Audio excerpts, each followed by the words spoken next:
Hello everyone, welcome to Hansa Notes. Friends, इस video में हम डिस्कस करने वाले हैं ग्राम विकास अधिकारी का पेपर जो कि समूह गौ के अंदर कराया जाता है। इससे आपको हेल्प मिलेगी कि किस तरीके का पेपर पैटर्न है और किस तरीके के क्वेश्चंस बनते हैं। इसमें आपको देखने को मिलेंगे हिंदी से related question, Uttarakhand GK, current affair से रिलेटेड। तो स्टार्ट करते हैं। क्वेश्चन नंबर फर्स्ट, रानी केतकी की कहानी के रचयिता कौन है? तो ये है इंसा अल्लाह खां। अगला प्रश्न है कि साधु शब्द का स्त्रीलिंग क्या होगा? तो साधु का होगा साध्वी। उत्तराखंड का आंचलिक कथाकार किसे माना जाता है? शैलेश मटियानी जी को उत्तराखंड का आंचलिक कथाकार माना जाता है। ये प्रसिद्ध कहानीकार और गद्यकार हैं। नेक्स्ट क्वेश्चन है, हिंदी, नेपाली, राजस्थानी और गुजराती में से कौन सी भाषा संविधान की 8वीं अनुसूची में सम्मिलित नहीं है? तो वो है फ्रेंड्स राजस्थानी, क्योंकि बाकी जो हिंदी, नेपाली और गुजराती हैं तीनों ही 8वीं अनुसूची में हैं और 8वीं सूची में अब तक कुल 22 भाषाओं को राजभाषा के रूप में मान्यता मिली है। नेक्स्ट क्वेश्चन है, सुमित्रा नंद पंत को उनकी किस रचना पर ज्ञानपीठ पुरस्कार प्राप्त हुआ? तो चिदम्बरा उनकी बहुत ही प्रसिद्ध रचना है।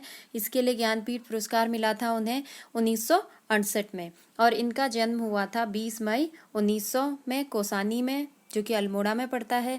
इनका बचपन का नाम गोसाई दत्त था और इन्होंने अनेक रचनाएं लिखी जिनमें वीणा, पल्लव, युगवाणी, ग्रंथि वाणी, पतझड़, लोकायतन, स्वर्ण किरण आदि प्रमुख हैं। इन्हें 1961 में पद्म भूषण मिला और 1968 में चिदम्बरा के लिए ज्ञानपीठ पुरस्कार मिला।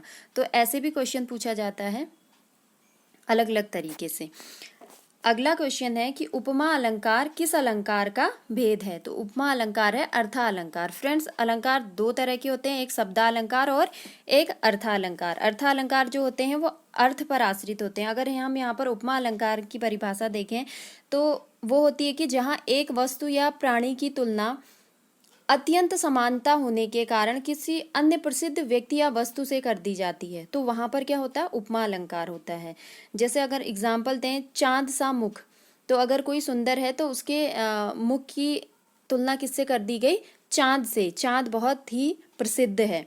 उसी तरीके से फूल सी कोमल बच्ची की तुलना कर दी गई किसी प्रसिद्ध चीज से जो कि है फूल।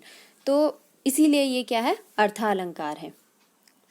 अगला क्वेश्चन है कि चौपाई छंद के प्रत्येक चरण में कितनी मात्राएं होती हैं? तो ये होती हैं 16 मात्राएं।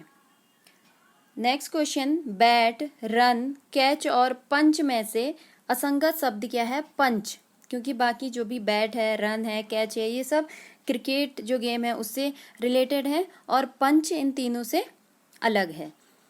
नेक्स्ट क्वेश्चन है कि इंसुलिन हार्मोन किससे स्रावित होता है? तो इंसुलिन हार्मोन जो होता है वो अग्नाशय से स्रावित होता है। नेक्स्ट क्वेश्चन है कि ध, त, प, म वर्णों में से पंचम अक्षर कौन सा है? तो पंचम अक्षर है इनमें से म। अब ये पंचम अक्षर कैसे है? क्योंकि जो वर्णों का मेल बना हुआ है, जैसे क, ख, ग, घ, ड़ है, इसी तरीके से प, फ, ब, भ, म मीन्स जो 5वें स्थान पर आता है। अगर हम प, फ, ब, भ, म करें, प, फ, ब, भ, म, तो 5वें स्थान पर क्या है? म है। पहला, दूसरा, तीसरा, चौथा, पांचवा, 5वें स्थान पर म है, इसीलिए पंचम अक्षर ये होगा। बाकी ध, त और प ये तीनों ही 5वें स्थान पर नहीं आते हैं। नेक्स्ट क्वेश्चन है कि स, ल, ध और ज्ञ में से कौन सा संयुक्त व्यंजन है? संयुक्त व्यंजन क्या होते हैं? जो दो वर्णों के मेल से बनते हैं। तो यहाँ पर स, ल और ध कोई भी दो वर्णों से नहीं बन रहे, बल्कि ज्ञ बनता है आपका जौ, धन, यौ, इन दोनों के मेल से बनता है आपका ज्ञ। तो इसी तरीके से हम देख सकते हैं कि जो ज्ञ है वही संयुक्त व्यंजन है इन सब में। नेक्स्ट क्वेश्चन है कि हिमालय से गंगा निकलती है वाक्य में कौन सा कारक है? तो यहाँ पर हिमालय से, यहाँ पर है फ्रेंड्स अपादान कारक। क्यों है? क्योंकि इसमें कारक चिन्ह जो अपादान कारक का है से है, और इस कारक में क्या होता है, कोई भी वस्तु अपने स्थान से अलग हो जाती है। जैसे मेज से फल गिरा, पेड़ से पत्ता गिरा, अलग हुआ, तो उसी तरीके से हिमालय से गंगा निकलती है, तो यहाँ पर होगा अपादान कारक। अगला प्रश्न है कि हिनहिनाना किस प्रकार का शब्द है। हिनहिनाना एक तरीके से क्या है, विशेषण शब्द है, विशेषता बता रहा है। किसकी? घोड़े की। हिनहिनाता कौन है? घोड़ा। अगला क्वेश्चन है कि योगाभ्यास में कौन सी संधि है। तो योगाभ्यास में है दीर्घ संधि। और दीर्घ संधि क्यों है? क्योंकि योग धन अभ्यास, अ धन अ बराबर आ, योगा जो हो गया आपका, कैसे हुआ? दीर्घ संधि की पहचान क्या होती है? जब ह्रस्व स्वर अ ई उ री अथवा दीर्घ स्वर आ ई उ ए ऐ ओ औ के पश्चात कर्मशः ये ही वर्ण ह्रस्व अथवा दीर्घ रूप में आए तो दोनों मिलकर दीर्घ हो जाते हैं। जैसे अधन आ, अधना आ, तो यहाँ पर क्या अधन अ क्या हो गया? आ हो गया, जिससे कि इसमें दीर्घ संधि हुई। इसी तरीके से आधन आ वालों में भी आ हो जाएगा। ई धन ई, ई धन ई उ धन उ। तो ये चीज आपको ध्यान में रखनी है कि दीर्घ संधि अगर आपने एक बार समझ ली तो आप कभी भी इसका इस तरीके के क्वेश्चन गलत नहीं करके आएंगे। अगला क्वेश्चन है कि नीरस, पारिवारिक, उज्ज्वल, अतिथि में से किस शब्द की वर्तनी शुद्ध है? तो वह है अतिथि। क्यों है? क्योंकि नीरस हमेशा ऐसे लिखा जाता है, नीरस, तो ये गलत हो गया।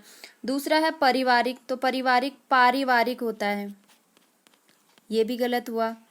और अगला है उज्ज्वल। उज्ज्वल काफी एग्जाम में पूछा जाता है फ्रेंड्स, ये रिपीट होता रहता है, तो इसमें दो आधे जौ होते हैं, उज्ज्वल। ये बहुत कंफ्यूजिंग है क्योंकि बहुत से लोग समझते हैं कि पूरा जौ होता है, लेकिन नहीं, 2 बार आधा जौ लिखना होता है, फिर वह फिर ल। अगला क्वेश्चन है कि सीरीज के फूल किसकी रचना है। तो यह है हजारी प्रसाद द्विवेदी जी की। इसके अलावा उनकी कुछ प्रसिद्ध रचनाएं हैं, अशोक के फूल, कुटज, पुनवरवा, बाणभट्ट की आत्मकथा, अनामदास का पोथा, हिंदी साहित्य की भूमिका। तो इसके साथ साथ आपको अन्य रचनाएं भी याद होंगी, तो कहीं से भी क्वेश्चन बनता है आप उसे हमेशा सही करके आएंगे। अगला क्वेश्चन है कि आसमान का पर्यायवाची है। तो आसमान का पर्यायवाची है आपका गगन। इसके अलावा भी और शब्द होते हैं पर्यायवाची आसमान के, जिनमें है आकाश, सभी जानते होंगे आकाश, नभ है, अंबर, व्योम, अंबर भी इजी है, व्योम, और इसके बाद आता है अनंत।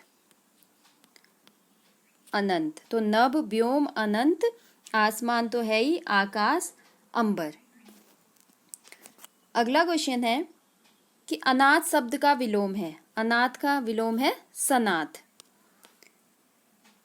नेक्स्ट क्वेश्चन है कि जो बनावटी हो, वाक्यांश के लिए एक शब्द क्या होगा? कृत्रिम।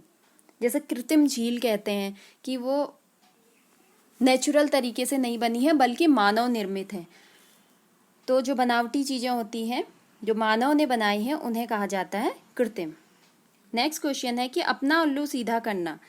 तो अपना मतलब निकालना इस मुहावरे का अर्थ है। नेक्स्ट क्वेश्चन, एक तवे की रोटी क्या छोटी क्या मोटी।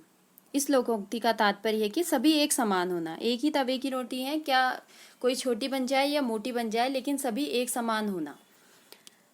अगला क्वेश्चन है कि गढ़वाली, कुमाऊनी, भोजपुरी, जौनसारी में से कौन सी बोली उत्तराखंड की नहीं है। तो जो भोजपुरी है वो उत्तराखंड की बोली नहीं है, बाकी तीनों ही उत्तराखंड की बोलियों में शामिल हैं। नेक्स्ट क्वेश्चन है कि किस ताल को भाई बहन ताल भी कहा जाता है। तो मासर ताल को भाई बहन ताल कहा जाता है और ये टिहरी गढ़वाल जिले में है। नेक्स्ट क्वेश्चन है बिस्मिल्लाह खान शहनाई से संबंधित हैं, तो रविशंकर किससे हैं? सितार वादक हैं प्रसिद्ध। अगला क्वेश्चन है कि पर्यावरण दिवस कब मनाया जाता है। तो 5 जून को मनाया जाता है, सभी को पता है, विश्व पर्यावरण दिवस के रूप में मनाया जाता है। नेक्स्ट है कि विश्व स्वास्थ्य संगठन की स्थापना कब हुई।